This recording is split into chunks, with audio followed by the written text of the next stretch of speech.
ڈر سنانے والا اور خوشخبری دینے والا ہوں، اور یہ کہ اپنے پروردگار سے بخشش مانگو اور اس کے آگے توبہ کرو، وہ تم کو ایک وقت مقرر تک متاع نیک سے بہرہ مند کرے گا اور ہر لائق فضیلت کو اس کی فضیلت دے گا۔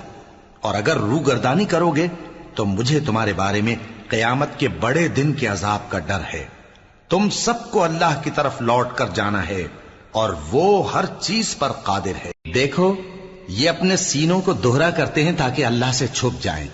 سن رکھو جس وقت یہ اپنے کپڑوں میں لپٹ رہے ہوتے ہیں تب بھی وہ ان کی چھپی اور کھلی باتوں کو جانتا ہے۔ وہ تو دلوں کی باتوں تک سے آگاہ ہے، اور زمین پر کوئی چلنے پھرنے والا نہیں مگر اس کا رزق اللہ کے ذمے ہے۔ وہ اس کے رہنے کی جگہ کو بھی جانتا ہے اور جہاں سونپا جاتا ہے اسے بھی۔ یہ سب کچھ کتاب روشن میں لکھا ہوا ہے، اور وہی تو ہے جس نے آسمان